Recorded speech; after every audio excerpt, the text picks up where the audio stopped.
গুনাহ বা পাপ এটা মানুষ বারবার করতে করতে ইমানি যে একটা নূর থাকে তার এই ইমানি নূরটা নিভে যায়।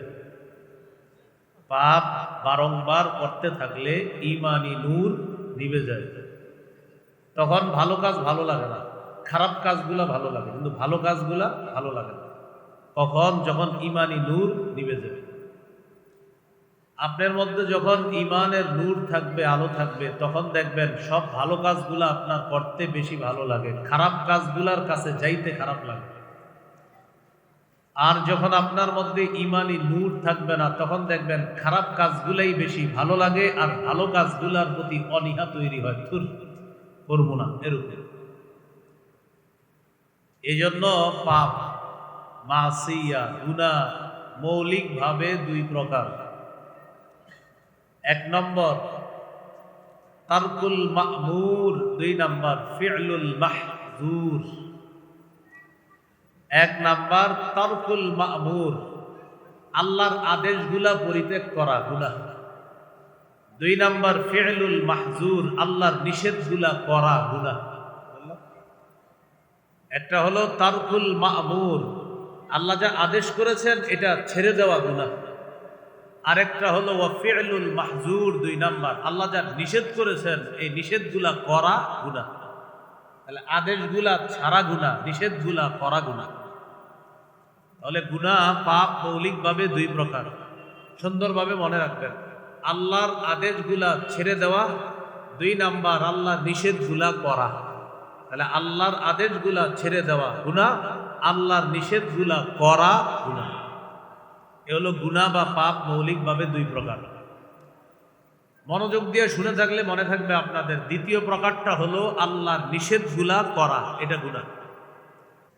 বলতেছিলাম গুনাহ মৌলিকভাবে দুই প্রকার, একটা হলো আল্লাহর আদেশগুলা ছেড়ে দেওয়া গুনাহ, আর একটা হলো আল্লাহর নিষেধগুলা করা গুনাহ।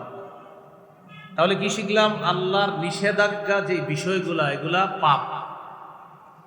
এই আল্লাহর নিষেধকৃত যে পাপগুলা এগুলা আবার চার প্রকার। আল্লাহ যেই গুনাহগুলা যেগুলাকে বলছে এগুলা নিষেধ, এই নিষেধ বিষয়গুলা, এই গুনাহ কয় প্রকার? তাহলে মৌলিক গুনাহ দুই প্রকার, আল্লাহর আদেশগুলা ছেড়ে দেওয়া গুনাহ, আল্লাহর নিষেধ করা গুনাহ। এই আল্লাহর নিষেধ যে গুনাহগুলা এগুলা আবার চার প্রকার। এক নাম্বার আদ-দুনুবুল মালিকিয়াহ, রুবুবিয়তের গুণের সাথে সম্পর্ক। আল্লাহ যেটা করার কথা এটা বান্দা করা, এটা গুনাহ। যেমন কোন ব্যক্তি নিজেরে বলা আমি রব, নাউজুবিল্লাহ। অহংকার করা, আল্লাহ বলেন কিবরিয়া ও রিদা, এই অহংকার আমার চাদর, এটা নিয়ে টানাটানি করবা না। তাহলে অহংকারের গুনাহটা এটা আপনি বান্দা হিসাবে করা, এর মানে আল্লাহর চাদর নিয়ে আপনি টানাটানি করা, এটা নিষেধ, এটা করা যাবে না। তাহলে আল্লাহ যা নিষেধ করেছেন এই গুনাহ চার প্রকার। এক নাম্বার আদ-দুনুবুল মালকিয়া, অর্থাৎ রবের সাথে সম্পর্কিত যেই কিছু বিষয় আছে এইগুলা কোনো বান্দা নিজের মধ্যে দাবি করা, এগুলা গুনাহ। দুই নাম্বার আদ-দুনুবুশ শাইতানিয়া, শয়তানের সাথে সম্পর্ক আছে কিছু গুণ, এইগুলা কোনো বান্দা করা। যেমন শয়তানের কাজ হলো হিংসা করা। এখন কোনো মানুষ যদি হিংসা করে তাহলে শয়তানের একটা বৈশিষ্ট্য তার মধ্যে চলে আসে, এটা হলো শয়তানি গুনাহ।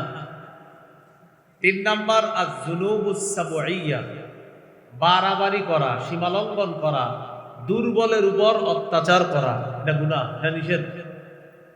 বাড়াবাড়ি করা, সীমালঙ্ঘন করা, দুর্বলের উপর অত্যাচার করা গুনাহ। চার নাম্বার আয-যুনুবুল বাহিমিয়া, পশু সুলভ গুনাহ, যেই গুনাহ পশু করে এগুলা মানুষ করে। যেমন কুকুর রাস্তাঘাটে যৌনাচার করা, এটা কুকুরের কাছে কোনো অপরাধ মনে হয় না, এরকম কোনো স্বভাব মানুষের মাঝে চলে আসে। এইগুলা হলো আয-যুনুবুল বাহিমিয়া বা পশু সুলভ গুনাহ। মৌলিকভাবে গুনাহ দুই প্রকার, আল্লাহর আদেশ ছেড়ে দেওয়া, আল্লাহর নিষেধগুলা করা। আল্লাহ যা নিষেধ করেছেন এই জাতীয় গুনাহ আবার চার প্রকার। এক নাম্বার আল্লাহর সাথে সম্পর্কিত কিছু বিষয় আছে, এগুলা কোনো বান্দা নিজের মধ্যে দাবি করা, এটা গুনাহ। যেমন রব শুধু আল্লাহ, কেউ বলতে পারবে না আল্লাহ যেমন রব ফেরাউন বলছে আমিও রব, হ্যাঁ এরকম। অহংকার আল্লাহর চাদর, কোনো মানুষ অহংকার করা মানে আল্লাহর চাদর নিয়ে টানাটানি করা নিষেধ। 2 নাম্বার আয-যুনুবুশ শাইতানিয়া, শয়তানি গুনাহ, সেটা হলো হিংসা করা, এটা শয়তানের কাজ। এটা আপনার মধ্যে আসা, এটা শয়তান সুলভ একটা গুনাহ আপনার মধ্যে চলে আসা। আরো আছে অনেকগুলা, এটা উদাহরণ দিলাম। আদ-দুনুবুস সাব'ইয়া, সেটা হলো বাড়াবাড়ি করা, সীমালঙ্ঘন করা, দুর্বলের উপর অত্যাচার করা। 4 নাম্বার আদ-দুনুবুল বাহিমিয়া, পশু সুলভ আচরণ গুনাহ করা, যেমন বিকৃত যৌনাচার, যৌন লালসা বাসনা ইত্যাদি পূরণের চেষ্টা করা, এগুলো হলো পশু সুলভ গুনাহ করা। আল্লাহ আমাদেরকে হেফাজত করেন। ছোট বড় হিসাবে গুনাহ 2 প্রকার। ছোট বড় হিসাবে গুনাহ 2 প্রকার। 1 নাম্বার কবিরা গুনাহ করা, 2 নাম্বার সগীরা গুনাহ করা।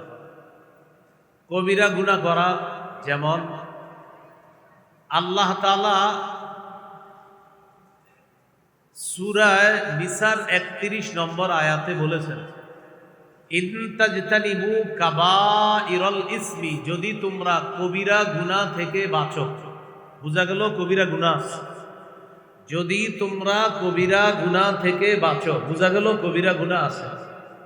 অন্য আয়াতে আল্লাহ বলেন ওয়াল্লাযীনা ইয়াজতানিবুনা কাবাইরাল ইসম, যারা কবিরা গুনাহ থেকে বেঁচে থাকে, ওয়াল ফাওয়াহিশা, অশ্লীল কাজ থেকে বেঁচে থাকে, ইল্লাল লামাম, তবে সগীরা গুনাহ।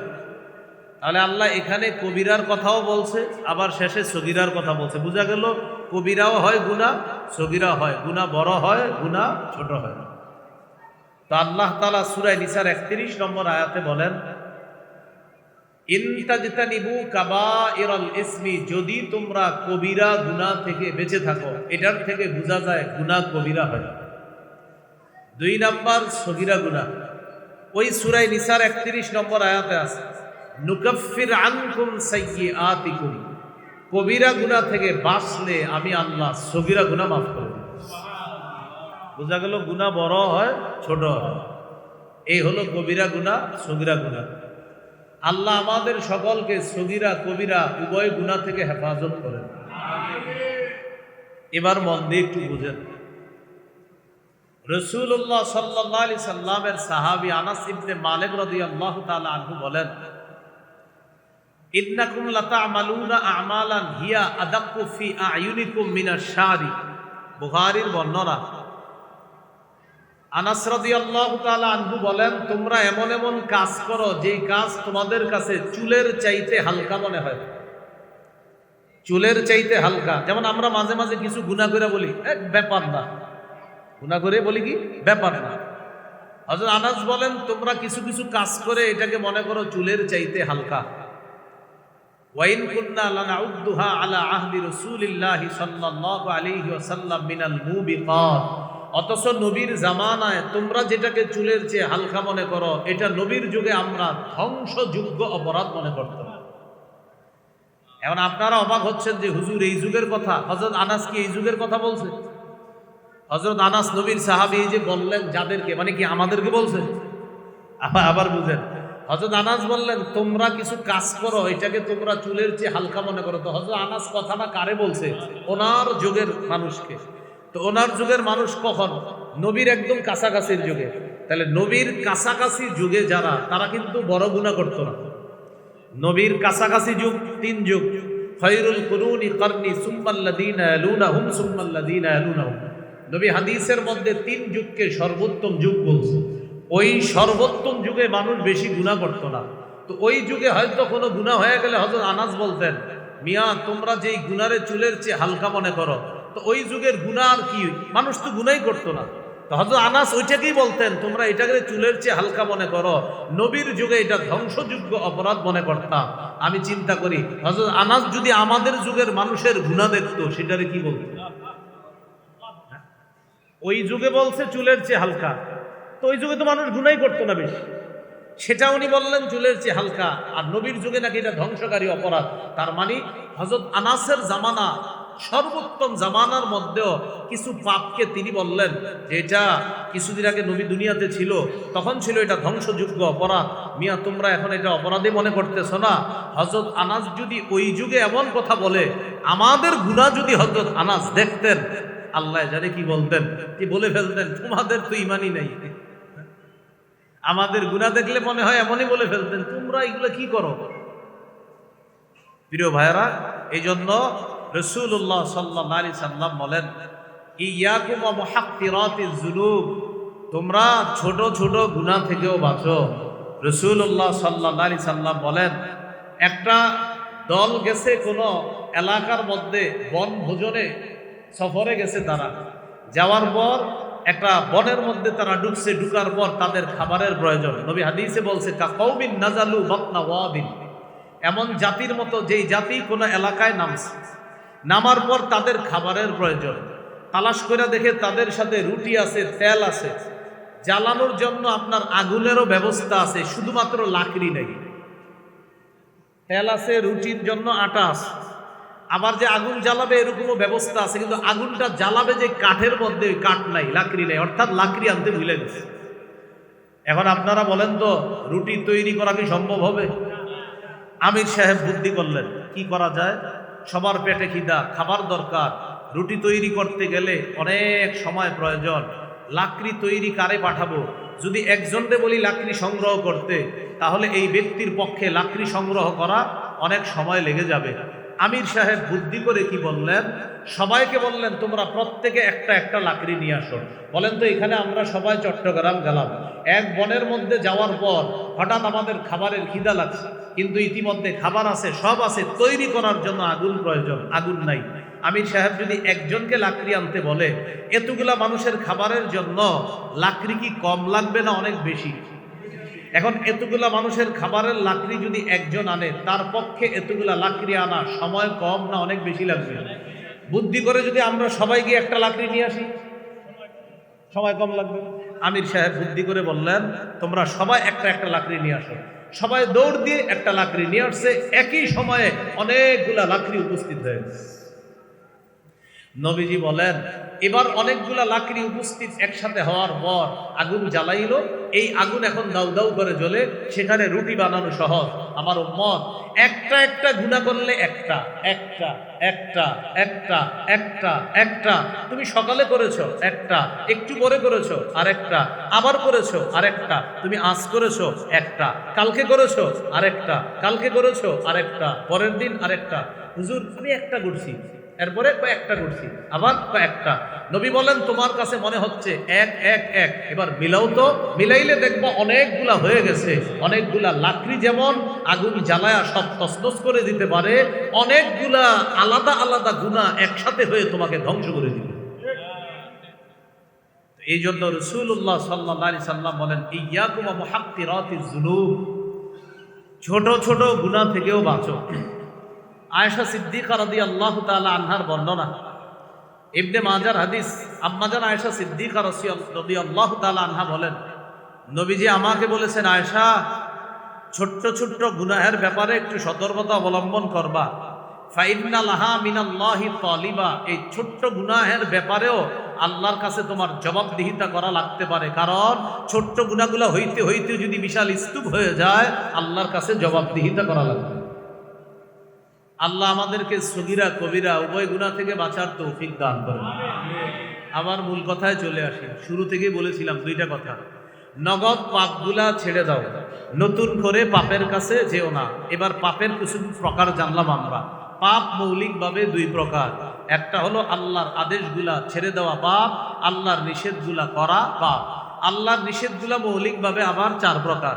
এক নাম্বার, আল্লাহর গুণ কোনো বান্দা নিজের মধ্যে আইনা দাবি করা, এটা বড় পাপ।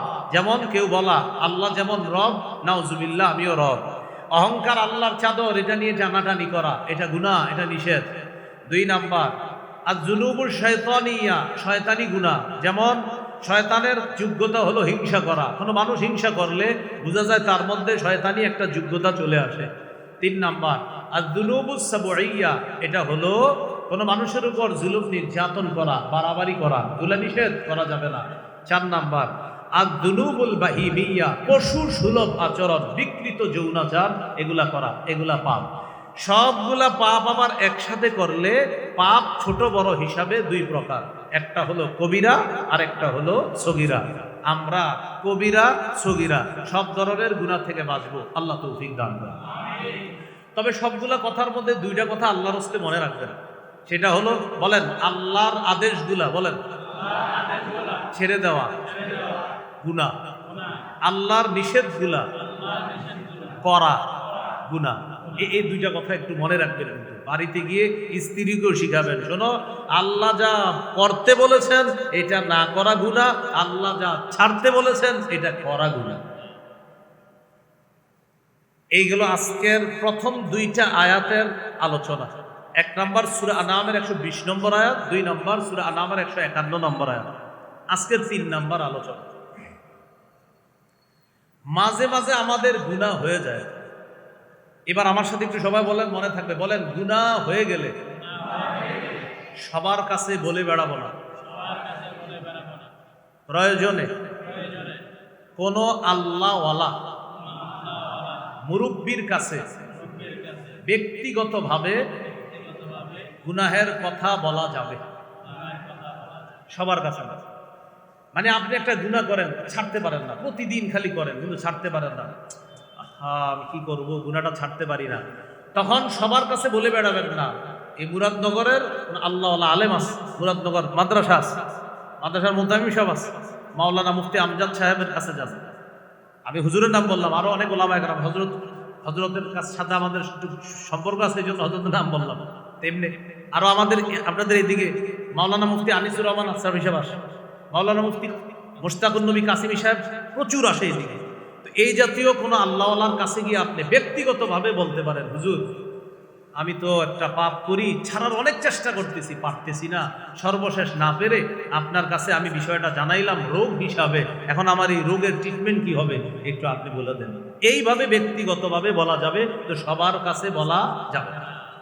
তাহলে আজকে 3 নম্বর বিষয় আমরা শিখতেছি, সেটা হলো পাপ আমাদের কম বেশি হয়ে যাবে, কিন্তু সবার কাছে আমরা বলে বেড়াবো না।